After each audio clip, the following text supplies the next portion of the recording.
இந்த iron box வேலை செய்யலை. இது ஏன் வேலை செய்யலை அப்படின்னு ஓப்பன் பண்ணி பார்த்தா இதில் தெர்மல் ஃபியூஸ் வந்து போயிருந்தது. இந்த தெர்மல் ஃபியூஸ் அப்படின்றது இது இருக்கு இல்லையா, இதுதான் தெர்மல் ஃபியூஸு. இது ஒரு குறிப்பிட்ட அளவு டெம்பரேச்சரை கிராஸ் ஆகும்போது இந்த தெர்மல் ஃபியூஸ் வந்து ஓப்பன் ஆயிரும். ஸோ இது பக்கத்தில் எங்கேயாவது கிடைக்குதான்னு செக் பண்ணேன். இது எங்கேயும் பக்கத்தில் இல்லை. அதனால் நான் இதை பைபாஸ் பண்ணிவிட்டு டேரெக்டாக கனெக்ட் பண்ணிட்டேன். இந்த அயர்ன் பாக்ஸை ரெடி பண்ணும்போது இதில் உள்ள ஒரு இன்ட்ரெஸ்டிங்கான விஷயம் நினைவுக்கு வந்தது. ஸோ அதை உங்களோடையும் ஷேர் பண்ணலான்னு சொல்லி நினச்சேன். என்னென்னா, அந்த அயர்ன் பாக்ஸில் நம்ம குறிப்பிட்ட அளவு டெம்பரேச்சரை செட் பண்ணுறோம். ஸோ அப்படி செட் பண்ணும்போது அந்த டெம்பரேச்சர் ரீச் ஆனதுக்கப்புறமா இந்த அயர்ன் பாக்ஸ் ஆட்டோமேட்டிக்காக ஆஃப் ஆகிரும். மறுபடியும் எப்போ அந்த டெம்பரேச்சர் குறையுதோ அந்த சமயத்தில் இது அதுவாகவே ஆன் ஆகிரும். எப்படி இந்த அயர்ன் பாக்ஸ் ஆட்டோமேட்டிக்காக ஆஃப் ஆகி ஆன் ஆகுது அப்படின்றத பற்றி தான் இந்த வீடியோவில் நம்ம பார்க்க போகிறோம்.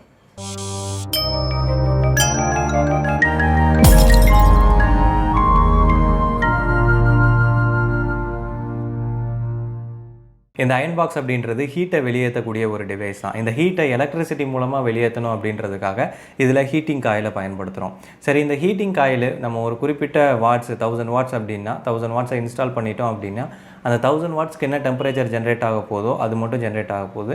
ஸோ எதுக்கு நம்ம தேவையில்லாமல் ஒரு கண்ட்ரோலரை கொடுத்து அதை கண்ட்ரோல் பண்ணணும் அப்படின்ற ஒரு கேள்வி வரும். 2 விஷயத்துக்காக நம்ம அந்த ஹீட்டை வந்து கண்ட்ரோல் பண்ணணும். ஒன்று, நம்ம எந்த விதமான துணியை பயன்படுத்துகிறோம் அப்படின்றதுக்கு தகுந்த மாதிரி இந்த டெம்பரேச்சரை நம்ம அட்ஜஸ்ட் பண்ண வேண்டியிருக்கும். இன்னொன்று, இந்த ஹீட்டிங் காயில் இதுக்கு நம்ம சப்ளை கொடுக்கும்போது இது ஒரு குறிப்பிட்ட டெம்பரேச்சர் ரீச் ஆன உடனே அது வந்து மெயின்டைன் ஆகிட்டே இருக்காது. அந்த டெம்பரேச்சரு இந்த டெம்பரேச்சர் கண்டினியூஸாக அதிகரிச்சுக்கிட்டே இருக்கும். இப்படி அதிகரிச்சுக்கிட்டே இருக்கும்போது என்ன ஆகும் அப்படின்னா, இந்த ஹீட்டிங் காயிலில் இருக்கக்கூடிய எலமெண்ட் வந்து ஃபெயிலியர் ஆயிரும். இதுக்கு உதாரணமாக நம்ம வீட்டில் பயன்படுத்தக்கூடிய ஸ்ப்ரிங் டைப் வாட்டர் ஹீட்டர் சொல்லலாம். இந்த வாட்டர் ஹீட்டரை நம்ம தண்ணியில் போட்டுட்டு சுவிட்சை ஆன் பண்ணும்போது இந்த தண்ணி வந்து சூடாகும்.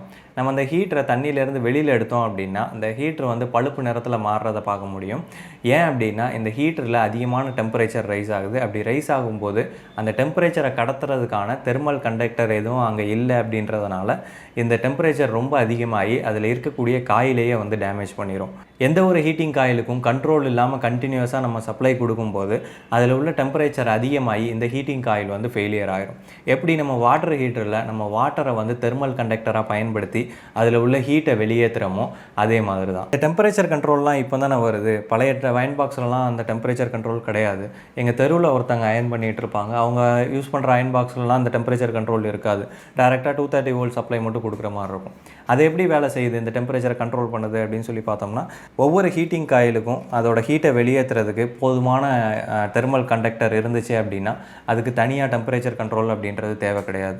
இப்போ உதாரணமாக இங்கே நடுவில் இருக்கக்கூடிய இந்த ஹீட்டிங் காயிலுக்கு இங்கே வெளியில் இருக்கக்கூடிய இந்த பிளேட்டே வந்து ஒரு தெர்மல் கண்டக்டர் தான். நம்ம குயிக்காக ஹீட் ஆகணும் அப்படின்றதுக்காக என்ன பண்ணுறோம், இந்த ஹீட்டிங் காயிலோட வாட்ஸ் அதிகப்படுத்துகிறோம். அப்படி அதிகப்படுத்தும் போது குயிக்காக ஹீட் ஆகிடுது. ஆனால் பழைய அயர்ன் பாக்ஸ் எல்லாம் குயிக்காக ஹீட் ஆகாது, அதுக்கு டைம் எடுக்கும். ஏன் அப்படின்னா, அதில் கொடுத்துருக்கக்கூடிய காயிலோட வாட்ஸ் வந்து கம்மி தான். ஸோ அதோட வாட்ஸு அது ப்ரொடியூஸ் பண்ணக்கூடிய டெம்பரேச்சரோட இதுவே கம்மி தான். அப்படின்றப்போ அதுக்கு இங்கே வெளியில் இருக்கக்கூடிய இந்த மெட்டல் பிளேட்டே வந்து போதுமான ஒரு தெர்மல் கண்டக்டராக இருக்கும். ஸோ அப்படி இருக்கும்போது அதுக்கு செப்பரேட்டாக கண்ட்ரோல் அப்படின்றது தேவையில்லை. இந்த பிளேட்டே வந்து ஒரு தெர்மல் கண்டக்டராக ஆக்ட் ஆகும்.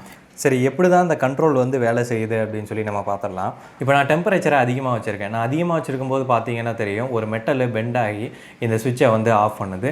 மறுபடியும் நான் டெம்பரேச்சரை குறைக்கும் போது இந்த மெட்டல் மறுபடியும் நார்மல் பொசிஷனுக்கு வந்துடுது. இந்த உலகத்தில் இருக்கக்கூடிய எல்லா பொருளும் ஹீட்டுக்கு ரியாக்ட் பண்ணும். ஒரு மெட்டல் எடுத்துக்கிட்டோம் அப்படின்னா இதை நம்ம ஹீட் பண்ணும்போது அது விரிவடையும். இந்த விரிவடையும் அப்படின்றது ஒவ்வொரு மெட்டலை பொறுத்தும் மாறும். இதுக்கு நம்ம நல்ல உதாரணம் சொல்லணும் அப்படின்னா நம்மளோட ரயில்வே ட்ராக். ட்ரெயினுக்கு மட்டுமே உரித்தான ஒரு யூனிக்கான சவுண்டு ஒன்று இருக்குது. ட்ரெயின் போகும்போது டடக் டடக் டடக் டடக் அப்படின்னு சவுண்டு கேட்கும். இந்த சவுண்டு என்ன சவுண்டு அப்படின்னு சொல்லி பார்த்தோம்னா இந்த ரயில்வே ட்ராக்கோட சவுண்டு. இந்த ரயில்வே ட்ராக்கை ஒரே மாதிரி லீனியராக எல்லாத்தையும் மொத்தமாக கனெக்ட் பண்ணி ஒரே மெட்டலாவோ இல்லை ஒவ்வொரு மெட்டலோட இன்னொரு மெட்டலை கிட்ட நெருக்கமாகவோ ரயில்வே ட்ராக்கை பண்ணியிருந்தாங்க அப்படின்னா இந்த சவுண்டு வந்து வராது. ட்ரெயின் வந்து ஸ்மூத்தாக போய்கிட்டு இருக்கும். ஆனால் இந்த ரயில்வே ட்ராக்குக்கு ஒவ்வொரு மெட்டல் கம்பிக்கும் இடையில சின்ன கேப் வந்து கொடுக்குறாங்க. எதுக்காக இந்த கேப் அப்படின்னு சொல்லி பார்த்தோம்னா மெட்டல் எக்ஸ்பான்ஷனுக்காக. வெயில் காலங்களில் அதிக வெப்பநிலை காரணமாக இந்த மெட்டல் வந்து விரிவடையும். அப்படி விரிவடையும் போது நம்ம அந்த கேப்பை கொடுக்கல அப்படின்னா, ஒரு மெட்டலுக்கும் இன்னொரு மெட்டலுக்கும் இடையில இந்த கேப்பை கொடுக்கல அப்படின்னா இந்த மெட்டல் வந்து வளைய ஆரம்பிச்சிடும். இப்படி வளைஞ்சுது அப்படின்னா அது ட்ரெயின் ஆக்சிடெண்ட்டை உருவாகும். அதனால தான் நம்ம ரயில்வே ட்ராக்கில் எல்லாத்துலேயும் இந்த கேப்பை கொடுக்குறாங்க. ஸோ இந்த கேப்பு கொடுக்குறதுனால இந்த மெட்டல் எக்ஸ்பேண்ட் ஆகும்போது அந்த எக்ஸ்பான்ஷனுக்கு தேவையான போதுமான இடத்த வந்து இந்த கேப்பு ஃபில் பண்ணும். சரி, இந்த கேப்பை கொடுக்கலைன்னா இந்த ரயில்வே ட்ராக் வளையும் அப்படின்னு சொல்லியிருந்தேன். இது எதனால் வளையணும்? இதை புரிஞ்சுக்கிறதுக்கு உங்களோட 2 கையையும் சேர்த்து வைங்க. இப்படி சேர்த்து வச்சுட்டு இது ஒட்டினாப்லையே இதை பெண்ட் பண்ணுங்கள். இந்த கையை வந்து வலது பக்கமாக வளைங்க. அப்படி வளைக்கும் போது பார்த்தீங்கன்னா தெரியும், இந்த இடது கையோட டாப் லென்த் வந்து கம்மியாக இருக்கிறத பார்க்க முடியும். எதனால் இது குறையுதுன்னு சொல்லி பார்த்தோம்னா, இதுதான் வந்து கான்செப்ட்டு. அதாவது 2 டிஃப்ரெண்ட்டான மெட்டீரியலை நம்ம அட்டாச் பண்ணிவிட்டு வளைக்கும் போது ரெண்டும் ஒரே லென்த்தில் இருக்கிறது கிடையாது, ஒன்றோட இன்னொன்று டிஃப்ரென்ஷியேட் ஆகும்.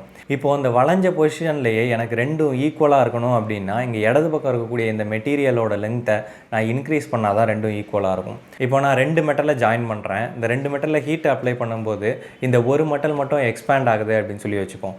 இந்த ஒரு மெட்டல் எக்ஸ்பேண்ட் ஆகும்போது என்னாகும் அப்படின்னா, இது பெண்ட் ஆகும். பெண்ட் ஆகும்போது அது எக்ஸ்பேன்ஷனுக்கு தேவையான போதுமான இடம் வந்து அதுக்கு கிடைக்குது. அதனால் அது பெண்ட் ஆகும். ஒரு எக்ஸ்பேண்ட் ஆகக்கூடிய ஒரு மெட்டலை நம்ம அதை கட்டுப்படுத்தி வைக்கும்போது அது வளைஞ்சி அதோட எக்ஸ்பேன்ஷனை வந்து உருவாக்கிக்குது. இதை தான் நம்ம பைமெட்டாலிக் ஸ்ட்ரிப் அப்படின்னு சொல்லி சொல்கிறோம். ஒவ்வொரு மெட்டலை பொறுத்தும் இந்த எக்ஸ்பேன்ஷன் அப்படின்றது மாறும். அதை குறிப்பிடுறது தான் இந்த பைமெட்டாலிக் ஸ்ட்ரிப்பு.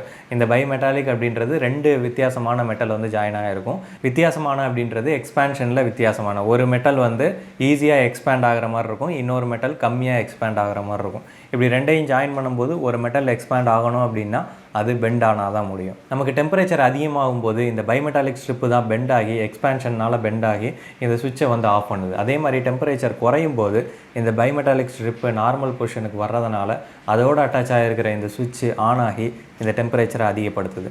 இப்படி தான் இதில் டெம்பரேச்சர் கண்ட்ரோல் வந்து நடக்குது. இந்த அட்ஜஸ்ட்மெண்ட் எப்படி வேலை செய்யுதுன்னு பார்த்தோம்னா, இந்த அட்ஜஸ்ட்மெண்ட்டை நம்ம லோவாக வச்சுருக்கும் போது இந்த பைமெட்டாலிக் ஸ்ட்ரிப்பு ஃப்ரீயாக இருக்கும். அப்போது லோ டெம்பரேச்சர்லேயே இது பெண்ட் ஆகி சுவிட்சை ஆஃப் பண்ண வச்சிரும். அதே நம்ம அந்த அட்ஜஸ்ட்மெண்ட்டை இன்க்ரீஸ் பண்ணும்போது, டெம்பரேச்சர் அதிகப்படுத்தும் போது இந்த பைமெட்டாலிக் ஸ்ட்ரிப்பு மேலே ஒரு அழுத்தம் ஒன்று இருக்கும். இந்த அழுத்தம் இதை அமுக்கிட்டு இருக்கிறதுனால இந்த பைமெட்டாலிக் ஸ்ட்ரிப்பால் ஈஸியாக பெண்ட் ஆக முடியாது. அந்த அழுத்தத்தோடு அது பெண்ட் ஆகணும் அப்படின்னா அதுக்கு ஹை டெம்பரேச்சர் வேணும். டெம்பரேச்சர் அதிகரிக்கும் போது அதுக்கப்புறமா அந்த பைமெட்டாலிக் ஸ்ட்ரிப்பு பெண்ட் ஆகி இந்த சுவிட்சை ஆஃப் பண்ணுது. இந்த பைமெட்டாலிக் ஸ்ட்ரிப்பு டேரெக்டாக இதோட கனெக்ட் ஆகலை, ஒரு சின்ன மெக்கானிக்கல் அட்டாச்மெண்ட் மூலமாக கனெக்ட் பண்ணியிருக்காங்க. எதனால் இந்த மெக்கானிக்கல் அட்டாச்மெண்ட் அப்படின்னு சொல்லி பார்த்தோம்னா, இப்போ பைமெட்டாலிக் ஸ்ட்ரிப்பு மட்டுமே இந்த சுவிட்சை ஆன் பண்ணி ஆஃப் பண்ணுச்சு அப்படின்னா இந்த பைமெட்டாலிக் ஸ்ட்ரிப்பு டெம்பரேச்சருக்கு தகுந்த மாதிரி ஸ்லோவாக பெண்ட் ஆகி ஸ்லோவாக க்ளோஸ் ஆகும். அப்படி ஸ்லோவாக நடக்கும்போது என்னாகும் அப்படின்னா, இந்த எலக்ட்ரிக்கல் கான்டாக்டுக்கு இடையில் ஸ்பார்க் வந்து உருவாகிறதுக்கு வாய்ப்பு இருக்குது. இங்கேயே நமக்கு ஸ்பார்க் வந்துச்சு இந்த கான்டாக்ட்லேயே. அதே பைமெட்டாலிக் ஸ்ட்ரிப்புன்னா இந்த ஸ்லோவாக இது பக்கத்தில் போய் டச் ஆகிட்டு இருக்கும்போது அதில் ஸ்பார்க் அதிகமாக வரும். அப்படி அதிகமாக வரும்போது ஃபயர் ஆக்சிடென்ட் நடக்கிறதுக்கு வாய்ப்பு இருக்குது. அதனால தான் ஒரு மெக்கானிக்கல் அட்டாச்மெண்ட் மூலமாக ஒரு கிளிக் ஃபிட் மாதிரி கொடுத்துருக்காங்க.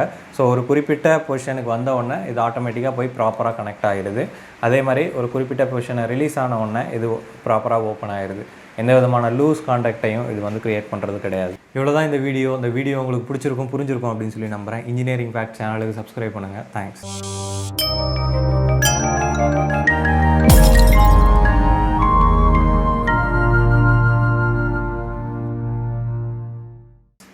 இந்த டெக்னாலஜியெல்லாம் விட இது மறுபடியும் திரும்ப மாற்றுறது தான் பெரிய விஷயம்.